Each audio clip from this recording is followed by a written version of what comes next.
Bhagavad Gita 14th chapter గుణత్రయ విభాగయోగంలో 12th శ్లోక. లోభః ప్రవృత్తిరారంభః కర్మణామసమః స్పృహా రజస్యేతాని జాయంతే వివృద్ధే భరతర్షభా. ఇంతకుముందు ఎలా అయితే గుణాల గురించి చెప్పి ఆ గుణాల యొక్క ప్రభావంలో ఎటువంటి బంధనాల్లో పడతామని చెప్పిన తర్వాత దీనికి ముందు శ్లోకాల్లో ఏమో సాత్విక గుణం ఎక్కువ ఉన్న వాళ్ళకి ఎట్లాంటి లక్షణాలు ఉంటాయి అని చెప్పారంటే, మనలో లక్షణాలు ఏవి పెరుగుతున్నాయి ఏవి తరుగుతున్నాయి దాన్ని గమనించుకుంటూ ఉంటే మన గుణం దేనికి లోబడిపోతుంది అన్నది మనకి స్పష్టత వస్తుంది. అంటే మన శరీరంలో జరిగేది, మన ఆలోచన విధానంలోది, మనం ఏం చేస్తున్నాము చూస్తున్నాము అన్నీ గమనించుకుంటూ ఉండాలి. అందుకే ఈ శ్లోకంలో ముఖ్యంగా లోభః అంటే లోభము అంటే దురాశ. అంటే ఇక్కడ రజోగుణం వృద్ధి చెందితే ఎట్లాంటి లక్షణాలు ఉంటాయి అన్నది చెప్తున్నారు. అందుకే లోభంతో మొదలుపెట్టారు. ఏవైతే మనకి అరిషడ్ వర్గాలు అంటారు. కామ, క్రోధ, లోభ, మద, మోహ, మాత్సర్యాలు అంటారు. మోహం ఇవన్నీ ఉంటూ ఉంటాయి. అయితే ఇక్కడ లోభము, ఈ దురాశ వచ్చినప్పుడు ఏమవుతుంది అంటే మనకి తెలియకుండానే అది ఆశ పట్టం పరిమితిలో ఒకటి ఉండటం ఒకటి. ఈ పరిమితి ఎప్పుడైతే మనం దాటిపోతున్నామో ఆ పరిమితి అపరిమితంగా అయిపోతూ ఉంటుంది. అంటే ఒక హద్దు ఒక్కసారి దాటిన తర్వాత పర్వాలేదు, పర్వాలేదు ఈ ఒక్కటే అనుకుంటాం కానీ మనకి తెలియకుండానే విచ్చలవిడితనం వచ్చేసినట్టుగా వచ్చేస్తుంది. ఆ దురాశ అన్నది ఇంకా అవధులు లేనట్టుగా అయిపోతుంటుంది. అంటే ఇది కావాలి, ఇది అక్కర్లేదు అన్న ప్రతి దాంట్లో నేనే తలకాయ తురుస్తున్నట్టు, ప్రతిదీ నాకే కావాలన్నట్టు, అంటే విచక్షణ కోల్పోతూ ఉంటాము. అందుకే దురాశ దుఃఖానికి చేటు అంటారు.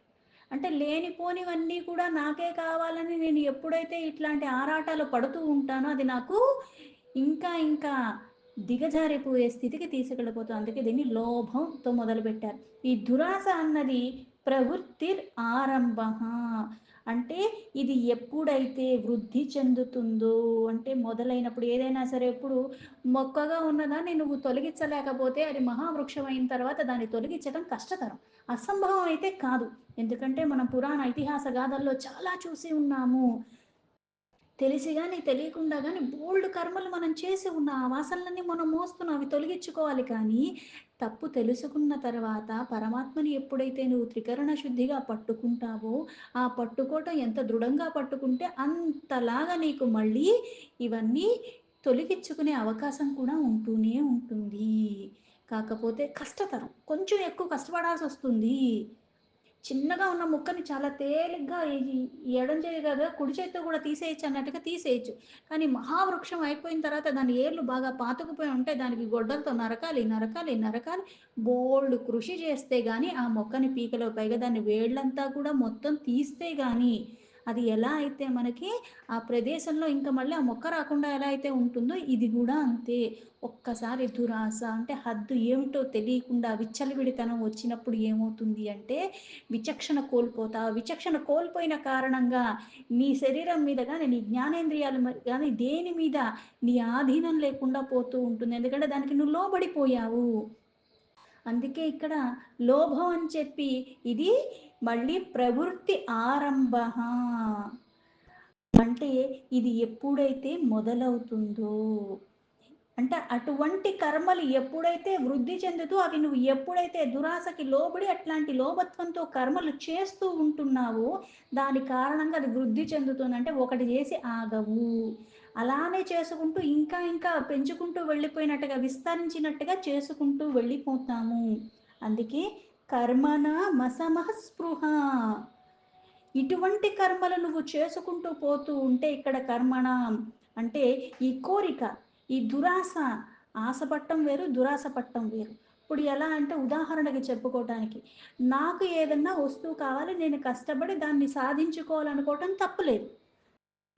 పక్కన వాడి దగ్గర ఉన్న వస్తువుని దురాశ అంటారు. అంటే అది నీది కాదు, దీనికి దాని మీద హక్కు లేదు. ఇద్దరూ పోటీ పడి ఎవరు గెలిస్తే అది వాళ్ళు సాధించుకోవటం అన్నది దురాశలోకి వెళ్ళదు.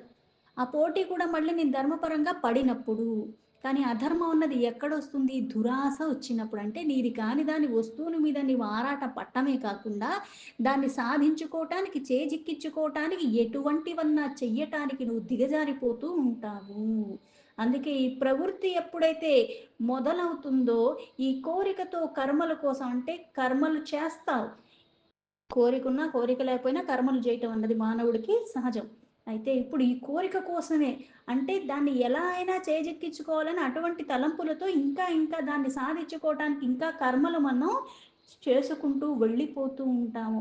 ఇలా చేసుకుంటూ ఉన్న తర్వాత ఏమవుతుంది? అసమహ అంటే చంచలత్వ కారణంగా, ప్రశాంతత లేని కారణంగా ఎక్కువైపోతుంది. స్పృహ అంటే ఏంటంటే మెలుకు ఉండటం కాదు. మెలుకున ఉండి కూడా అజ్ఞాన వశమున ఈ కోరికకి వశమైపోయిన కారణంగా, దురాశ నీకు వచ్చిన కారణంగా, నీకు తెలియకుండానే ఏం చేస్తున్నాను? నాకు హాని చేసుకుంటున్నానా? ఇది నన్ను దిగజారుస్తుందా? అన్న విచక్షణని కూడా కోల్పోతా. అందుకే స్పృహ అని కూడా ఇక్కడ పెట్టటం జరిగింది. రజస్యేతాని జాయంతే. అంటే ఇటువంటి లక్షణాలన్నీ కలుగుతున్నాయంటే ఏంటి అంటే, ఇక్కడ ఇటువంటి లక్షణాలు ఉన్న వాళ్ళకి రజోగుణం అన్నది ఎక్కువగా ఉన్నట్టుగా. పైగా ఈ రజోగుణం అన్నది ఎలా ఉన్నదంటే, ఏ గుణమైనా సరే ఇప్పుడు సాత్వికమైన కర్మలు, సాత్విక ఆహారం అటువంటి భావనలతో నువ్వు చేసుకుంటూ వెళ్ళిపోతుంటే అది ఎలా వృద్ధి చెందుతూ ఉంటుందో, ఎలా అయితే చెట్టు కొంచెం కొంచెం నీరు పోసుకుంటూ ఉంటే అది బాగా బలంగా పెరుగుతూ ఉంటుంది. పళ్ళిచ్చే చెట్టు అయితే పళ్ళిస్తుంది. అలాగే పువ్వులిచ్చే చెట్టు అయితే పువ్వులిస్తుంది. మళ్ళీ దాన్ని నేను జాగ్రత్తగా రక్షించుకుంటూ ఉండాలి. అప్పుడే అది ఎలా అయితే వృద్ధి చెందుతుందో గుణం కూడా అంతే. ఒక గుణానికి నేను లోబడిపోయిన ఆ లక్షణాలు నాలో ఉన్నాయంటే నేను అటువంటి కర్మలు చేసుకుంటూ వెళ్ళిపోతూనే ఉంటే అది స్థిరంగా ఉంటుంది. లేకపోతే గుణమయంగా ఉన్న మనం ఏమవుతాం, ఒక గుణంలోంచి ఇంకో గుణానికి మనకు తెలియకుండానే వెళ్ళిపోతాం. ఒక గడియలోనే 1,00,000 మనకి భావనలు మారిపోతూ ఉంటాయి. అంటే ఒక గుణం నుంచి ఇంకో గుణంలోకి వెళ్ళిపోతుంటాయి. ఆ క్షణంలోనే కోపం వస్తుంది. ఆ క్షణంలోనే బాధ వస్తుంది. ఆ క్షణంలోనే బద్ధకం కూడా వస్తుంది.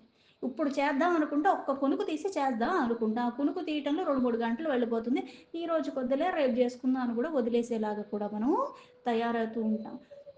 అందుకే ఇక్కడ ఈ రజోగుణం అన్నది ఎక్కువగా ఉంటుంది. ఇటువంటి లక్షణాలు అంటే లోభత్వం ఎక్కువైన కారణంగా, దురాశ కారణంగా అటువంటి కర్మలే స్వార్థంతో మనం చేసుకుంటూ వెళ్ళిపోతూ ఉంటాము. ఇది రజోగుణం యొక్క లక్షణాలు ఇవన్నీ కూడా. అందుకే జాయంతే, అవి పెరుగుతూ ఉంటాయి. కోరిక వచ్చిందంటే అక్కడితో ఆగిపోతుందా?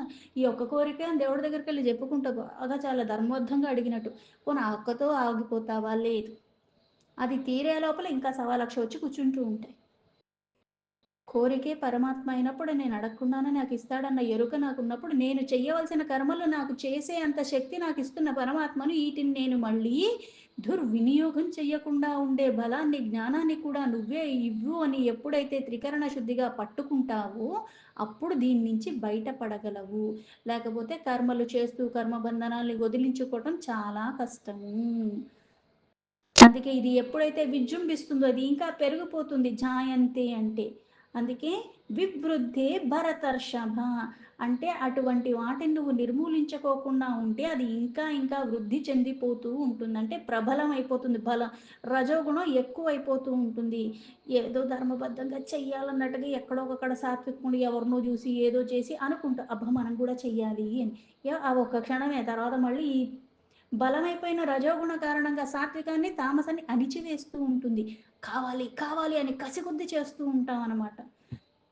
ఈ ప్రబలమైపోతుంది. అందుకే ఇక్కడ మళ్ళీ భరతర్షభ అంటే భరత వర్షంలో పుట్టిన వాళ్ళలో కూడా శ్రేష్ఠుడు అయిన ఓ అర్జున అని చెప్పటం. శ్లోకానికి యథాతథా మీనింగ్ తీసుకుంటే, లోభ ప్రవృత్తిరారంభ కర్మణామసమస్పృహ రజస్యేతాని జాయంతే వివృద్ధే భరతర్షభ. ఓ అర్జున, రజోగుణం వృద్ధైనప్పుడు లోభం అంటే దురాశ, అది ప్రాపంచిక విషయాలే అందు ఆసక్తి ఎక్కువగా ఉంటుంది. స్వార్థ బుద్ధితో కోరికతో కర్మల్ని ఆచరిస్తూ ఉంటావు. అశాంతికి లోబడిపోయి విషయభోగాలందే లాలసతో ఉండటము ఇవన్నీ ఉత్పత్తి జరుగుతూనే ఉంటాయి. అంటే ఇక్కడ మూలం ఏంటి అంటే మనకి కూడా అరిషడ్ వర్గాల్లో చెప్పేది ఏది కామ క్రోధ అంటారు. అంటే ఒక కోరిక వచ్చిందంటే దాని తర్వాత ఏమొస్తుంది? కోపం వస్తుంది. అంటే ఈ కోరిక నెరవేరకపోతే నేను ఇంకా కృషి చేద్దామన్న ఆలోచన రాదు. కచ్చొచ్చేస్తూ ఉంటుంది. పైగా నాకు లేదు సరికదా, అవతల వాడికి నేను అనుకున్నది వాడికి వచ్చింది అంటే మళ్ళీ వాళ్ళ మీద ద్వేషం వస్తుంది. ఈర్ష్య వచ్చేస్తూ ఉంటుంది. అంటే ఇట్లాంటివన్నీ రావటానికి ఏంటి మూలం అంటే కోరిక. అలాగే ఇక్కడ లోభత్వం అంటే దురాశ వచ్చిందా అంటే ఆశపడటం, హద్దులో ఉండటం. దురాశ వచ్చినప్పుడు దుర్గుణం వచ్చేస్తుంది. ఈ దుర్గుణం వచ్చినప్పుడు మళ్ళీ దుర్బుద్ధి వచ్చేస్తుంది. ఈ దుర్బుద్ధి వచ్చినప్పుడు ఏంటి దుఃఖాలు కొని తెచ్చుకున్నట్టుగా ఎవరో మనకేదో చేస్తే దుఃఖం రావటం వేరు. నాకు నేనుగా దుఃఖాన్ని కొని తెచ్చుకున్నట్టుగా అశాంతిని తెచ్చుకుంటున్నాను. చంచలత్వాన్ని, అలజడిని పెంచుకుంటూ పోతూ ఉంటాము. అందుకే ఈ లోభత్వ కారణంగా అది ప్రవృద్ధి చెందుతూ ఉంటుంది. ఈ ధనదాహం ఎక్కువగా ఉంటుంది. దాహం వేసినప్పుడు నీళ్లు తాగొచ్చు. నాకు దాహం వేసింది కదా అని కుంభాలు కుంభాలు తాగేస్తా అంటే ఇప్పుడు మనం ఆహారం అయినా సరే ఆకలేసినప్పుడు తినటంలో తప్పులేదు. అది తింటాం ఎంతవరకు? పీకల దాకా తినేసి ఉంటే అది అరగదు, పట్టదు. కక్కొచ్చేస్తూ ఉంటుంది. ఇంకా ఇంకా కుక్కేసుకుంటాను నాదే కదా అంతా అని ఎంత తినగలము? అలాగే ఇక్కడ దురాశ అన్నది కూడా ధనదాహము. అంటే అన్ని ఐశ్వర్యాలతో కూడుకున్నవి ఇటువంటి భోగప్రాయం అన్నీ కూడా దాహంలాగా. దాహం వేసినప్పుడు నీళ్ళు తాగు తప్పులేదు. 24 గంటలు నా దగ్గర పెద్దగా అన్నీ అందుబాటులో ఉన్నాయి. నేను తాగుతూ, తాగుతూ, తాగుతూ ఉంటే ఎలా ఉంటుంది? ఎలా అయితే శరీరానికి పరిమితిలో నిద్ర ఇవ్వాలి. పరిమితిలో అంటే ఎంత ఇవ్వాలో అంత ఆహారం ఇవ్వాలి, నీళ్ళు ఇవ్వాలి. అలాగే ఏది విశ్రాంతి కూడా అన్నీ ఇచ్చి అలాగే శరీరాన్ని ఎంత కష్టపెట్టాలో అంతా కష్టపెడుతూ ఉండాలి. అప్పుడే అది ఆరోగ్యంగా ఉంటుంది. పని చేయాల్సినన్ని కూడా పని చేయాల్సిన విధానంగా చేస్తా. లేకపోతే 30లు రాకుండానే కాళ్ళ నొప్పి, కీళ్ళ నొప్పి బోళ్ళు అసలు తగ్గించుకోవటానికి గాని, లెగటానికి గాని ఇద్దరు మనుషులు ఉంటే గాని అవ్వలేని పరిస్థితుల్లో ఉంటున్నాము. ఇక్కడ ఈ ధనదాహము, లోభత్వము అంటారు. ఈ ధనదాహ కారణంగా ఏమవుతుంది అంటే ఉపాయాలు ఎత్తుక్కుంటాం. ఈ ఉపాయాలు పోనీ ధర్మపరంగా ఉంటాయా అంటే లేదు. ఒక స్థితి దాటిపోయిన తర్వాత ఏమవుతుందంటే అడ్డదిడ్డంగా కూడా వ్యవహరించైనా సరే అది నాకు పైగా సులభ మార్గాలు ఎత్తుక్కుంటూ ఉంటాం. ఎందుకు అంటే చాలా సమకూర్చుకోవాలి కదా! ఇంత మెల్లిగా ఇలాగే వెళ్ళిపోతూ ఉంటే నాకు సమయం ఎక్కువ పడుతుంది. ఇదే సమయంలో 10 నాకు తగ్గించుకోవాలి అంటే షార్ట్ కట్స్ ఎతుక్కుంటూ ఉంటాను. ఈ షార్ట్ కట్స్‌లో మళ్ళీ అధర్మానికి కూడా నేను పాల్పడిపోతూ ఉంటాను. అందుకే ఉపాయాలు ఆలోచిస్తూ ధనం తక్కువ ఖర్చు పెట్టాలి, ఎక్కువ లాభం వచ్చేయాలి. 10 పెడితే 100 వచ్చేయాలి, 1000 వచ్చేయాలి. ఇప్పుడు ఎలా ఉంటుందంటే స్టాక్ మార్కెట్ ఉంటుంది. లేకపోతే లాటరీ టికెట్ ఉంటుంది. ఏదో అదృష్టవశాత్తు ఒకసారి 10 పెడితే నాకేదో వచ్చింది. ఓ 1,00,000 వచ్చినియి అనుకుందాం. పోనీ అప్పటితో నాకు కుదిరిపోయింది. ఏదో దైవవశమో ఏదో కలిసొచ్చింది. అప్పుడు వచ్చింది అని అనుకుందాం. కానీ అట్లా ఆగుతామా? లేదు. ఏం చేస్తాం? దీన్ని తీసుకెళ్ళి మళ్ళీ ఇంకో దగ్గర పెడతా ఉంటాం. మళ్ళీ ఇంకా 2, 3 సార్లు వచ్చేసినియి. ఇంకా తీసుకెళ్ళి ఇంకా పెడతా ఉంటాం. అలా పెట్టగానే ఒకేసారి శాంతం పోయిందనుకో ఏమవుద్ది? అంటే పోవాలని కాదు. కాకపోతే కొన్ని నువ్వు కష్టపడి సంపాదించుకున్నదే నీకు నిలవదు. అనుగ్రహం ఉంటేనే అదైనా నిలబడుతుంది. అది లేకపోతే అది కూడా నిలబడదు. కాకపోతే ఆశ పడటానికి కూడా ఎప్పుడైతే ధర్మపరంగా ఉండి పరిమితిలో పడతావో అది నీకు ప్రమాదాలు తీసుకుని రాదు. కానీ దురాశ అంటే పడకోని దాని మీద ఆశ పడటం, మళ్ళీ దాన్ని సమకూర్చుకోవాలని అవసరం కాని దాన్ని కూడా ఈ ఆర్జించటంలో నువ్వు కర్తవ్య, అకర్తవ్య వివేకన మర్చిపోతున్నావు. అంటే ఇది చెయ్యొచ్చు, ఇది చెయ్యకూడదు. ఇట్లాంటి కర్తవ్య, అకర్తవ్య అంటే చెయ్యవలసింది, చెయ్యకూడనిది ఆ భేదం నీకు తొలగిపోతూ ఉంటుంది. దురాశ కారణంగా ఇతరుల మీద పెత్తనం చెయ్యటము, పైగా అన్నీ నా ఆధీనంలో ఉండాలి. మనస్సు అన్నది ఇంకా ఇంకా ఇట్లాంటి కోరికలతో నిండిపోయిన కారణంగా ఇక్కడ సకామ అని చెప్పారు. అంటే కోరిక బాగానే ఉంది. దీనికోసం అని అనుకుంటావు కానీ సకామ నుంచి నిష్కామకి వెళితే కదా మనం వృద్ధిలోకి వెళ్ళేది, సిద్ధిలోకి వెళ్ళేది. ఇది నిష్కామకి నేను తీసుకెళ్ళదు. ఎందుకంటే కోరికకి బానిసైపోయావు. కర్మలైతే సకామతో మొదలు పెడుతున్నావు కానీ ఈ మనశ్శాంతి లోపించి అశాంతికి లోబడిన కారణంగా ఈ సంసారిక పదార్థాలని ఈ భవసాగరాన్ని దాటే ప్రయత్నం చేస్తేనే ఈ జన్మ సార్థకం. ఇది దాటే ప్రయత్నం చెయ్యను సరికదా తర్వాత ఎప్పుడో దాటచ్చులో ఇప్పుడు అన్ని సమకూర్చేసుకుందామని ఆ లోభత్వానికి గురైపోయిన కారణంగా ఆ స్పృహ లేకుండా పోతుంది. అందుకే రజోగుణం వృద్ధి చెందినప్పుడు అంతఃకరణ సాత్విక గుణ కార్యక్రమాలన్న ప్రకాశం అన్నది లోపిస్తుంది. వివేక శక్తి లోపిస్తుంది. శాంతి కరువైపోతుంది. ఈ కరువైపోయిన కారణంగా ఏవైతే చెయ్యవలసిన దానికన్నా శ్రమ ఎక్కువ పడుతూనే ఉంటాడు. కాకపోతే ఆశతో పడుతున్నాడు. ఆ ఆశ కూడా ఏమైంది? దురాశ అయిపోయింది. ఈ దురాశ కారణంగా వ్యత్యాసం లేకుండా అంటే ఇప్పుడు మన జీవితంలో సమభావ స్థితిలో తీసుకోమంటారు. అందరూ అదే కష్టపడుతున్నారు కానీ ఒక్కొక్కసారి కొంతమందికి లాభాలు వస్తాయి, కొంతమందికి ఏమో లాభం రాదు. అయితే లాభం వచ్చినప్పుడేమో ఈ రజోగుణం ఎక్కువగా ఉన్న వాళ్ళకెలా ఉంటుంది అంటే, నేను కష్టపడ్డాను కాబట్టి చూసావా నేనెంత చేశానో చూసావా నాకందుకే ఇదొచ్చింది అంటాం. పోనీ ఇంకోసారి బెడిసి కొట్టింది. అప్పుడేమంటావు? అంటే దీనికి మళ్ళీ కారణాన్ని ఇంకో మనిషినో, ఇంకో వ్యక్తినో, ఇంకొకటో చూపిచ్చి వాళ్ళ వల్లే నశించిపోయింది. అయితే దైవం అనుగ్రహించాలా లేకపోతే ఇది, అది అన్నట్టుగా నిష్ఠూరాలు. అంటే సంతోషము, తీవ్రత ఎక్కువగా ఉంటుంది అపరిమితంగా. దుఃఖానికి కూడా ఇంకా ఎక్కువగా తీవ్రంగానే దుఃఖపడుతూ ఉంటారు. చంచలత్వ కారణంగా, అశాంతి కారణంగా, ఉత్సాహం చాలా ఉంటుంది.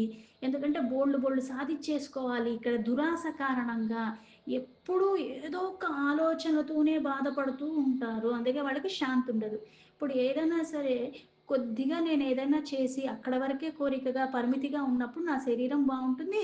నా మనస్సు ప్రశాంతంగా ఉంటుంది. ఈ అలజడిప్రాయమైన పరంపరగా నా ఆలోచనలు ఏదో ఒకటి అది, ఇది, ఇది, అది అని ఉత్సాహపరుచుకునే ఉంటారు గానీ, కాకపోతే ఇట్లా దురాశకి లోబడిన కారణంగా అన్నీ అవధులు దాటినట్టుగా ఉంటారు. దుఃఖమైనా, ఏదైనా సరే ఇప్పుడు శాడిస్ట్ లక్షణాలని కొంతమందికి చెప్తూ ఉంటాం. వాడు ప్రేమించినా పైశాచికత్వమే ఉంటుంది. వాడు ద్వేషించినా అలాగే ఉంటుంది. అంటే సామాన్యంగా కాకుండా ఈ దురాశ కారణంగా అందుకే రజోగుణం ఎక్కువగా ఉన్నవాళ్ళలో ఆశ ఎక్కువగా ఉంటుంది. దురాశ అది కూడా. ఇది ఓర్పుని తగ్గిచ్చేస్తూ ఉంటుంది. చిన్న చిన్న ఆలస్యాలు గూడా వాళ్ళు భరించలేరు. కోపం వచ్చేస్తుంది. చిరాకొచ్చేస్తూ ఉంటుంది. అయితే వాళ్ళకి ఎవరన్నా ఎదురు చెప్తే గూడా వాళ్ళు సహించలేరు. అన్ని వస్తువులు తనకే కావాలని ఆశ, అత్యాస అంటారు. అలాగే ఉన్నది ఎవరికీ ఇవ్వటానికి ఇష్టపడ్డు అంటే అది కొంతమందికి కొన్ని లక్షణాలుంటాయి. ఇప్పుడు ఇంత వండాం. మన ఇంట్లో పోనీ ఆ రోజు అందరూ తినట్లేదు మిగిలింది కదా! అంటే రేపైనా పెట్టుకొని నేనే తింటాననుకుంటారు గానీ అది కుళ్ళిపోయినా పాడేసుకోవటానికి ఇష్టపడతారు గానీ, ఇంకొకళ్ళకి ఇవ్వటానికి చేతులు రావు. అదే ఎవరన్నా ఇస్తా అంటే ఈడికింతున్నప్పుడు వీడు వెళ్ళకూడదు అలా చేయి చాచటానికి. కానీ అలా వస్తున్న దాన్ని స్వీకరించడానికి సిద్ధపడిపోతూ ఉంటారు. సమకూర్చుకోవాలి. పైగా వీళ్ళు తీసుకున్న నిర్ణయాల్ని తప్పన్నా సరే వీళ్ళు సహించలేరు అత్యాస కారణంగా. లేనిది, ఉన్నది అన్నిటిలోనూ సతమతమవుతూ అన్నీ కావాలని వీళ్ళు చేతులారా భారాన్ని పెంచుకుంటూ ఆ ప్రశాంతతకి దూరమైపోతూ ఉంటారు. అందుకే ఇట్లాంటి లక్షణాలు ఇప్పుడు ఎలా అయితే ఒక్కొక్క జబ్బుకి ఒక్కొక్క కారణం ఉంది. అలాగే అందులో ఈ సింప్టమ్స్ అని మనకి ముందే చెప్తూ ఉంటారు. అవి వచ్చినప్పుడు గమనించుకుంటూ ఉన్నప్పుడు అది ముదరిపోకుండా దాన్ని ముందే నువ్వు జాగ్రత్తగా తొలగించుకోవడానికి ఆ వైద్యులు శిక్షనో ఇంకొకటో వాళ్ళని ఆశ్రయించి మనం తొలగించుకుంటాం. అంటే నీ శరీరం అన్నది ఎక్కడుంది? నీ దగ్గరే ఉంది. అంటే నీ దగ్గర ఉన్నదాన్ని గమనించుకుంటూ ఉండు. ఏదో లేని దాని పక్కనోడి శరీరం చూసి వాడి శరీరంలో మార్పులవుతున్నాయి. వాడికి జబ్బొచ్చిందని నాకు జబ్బు రాకుండానే ముందే నేను వైద్యం చేసేసుకుంటే ఎలా ఉంటుంది? కొత్త జబ్బులు నాకొస్తాయి. అంటే నీ దగ్గర ఏవున్నాయో అంటే ఎలా అయితే ఈ శరీరం నీకుంది. జ్ఞానేంద్రియాలు, కర్మేంద్రియాలు, మనస్సు, బుద్ధి, చిత్తం అన్నీ నీకు ఉన్నాయి. అయితే పక్కనోడు కుక్కని చూసి నక్క వాత పెట్టుకున్నట్టుగా కాకుండా ఏది చెయ్యాలో అంటే నీకు చెయ్యటానికి నీ శరీరం కొన్ని పరిమితులతో ఉన్నది. పక్కనోడు కొన్ని 4 గంటలు వాడు చాలా సునాయాసంగా పని చేయడు గానీ, నేను 2 గంటలే చెయ్యగలను. నాకొక పరిమితుంది. అయితే నేను ఆ 2 గంటలే చెయ్యాలి. పైగా దీనికి మళ్ళీ తర్వాత అంత విశ్రాంతి ఇస్తే మళ్ళీ ఇంకో 2 గంటలు చేయటానికి ఇది మళ్ళీ శక్తిని పుంజుకుంటుంది. వాడు కుంభాలు కుంభాలు తింటున్నాడు గదా! అది ఇంకా శక్తినిస్తుంది. అందుకే వాడంతలా చేసేస్తున్నాడని నాకు అరిగినా, అరక్కపోయినా నేను కూడా అలాగే తినటం మొదలుపెడితే నాకు కొత్త జబ్బులొస్తా ఉంటాయి.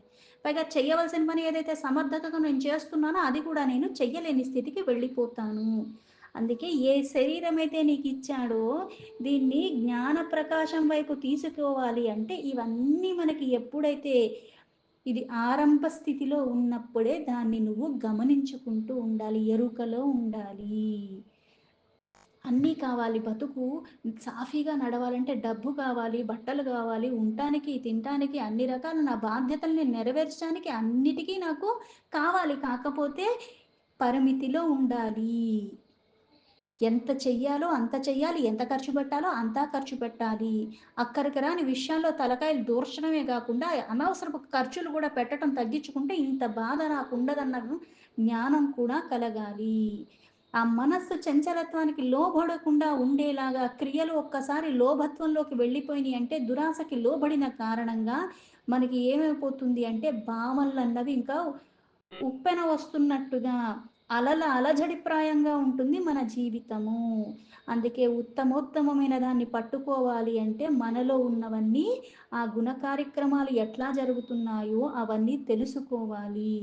ఆ లోభం అన్నది రానివ్వకుండా చూసుకోవాలి. వచ్చింది తరిగించుకునే ప్రయత్నం చేయాలి.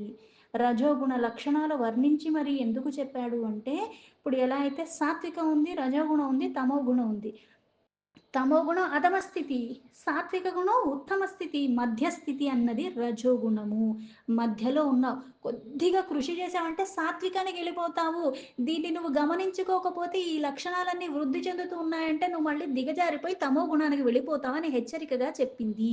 ఈ లక్షణాన్ని గుర్తించుకో. లేకపోతే సాత్వికానికి వెళ్ళి వృద్ధి చెందాల్సిన వాడి తమో గుణానికి వెళ్ళిపోతావు, దిగజారిపోతావు.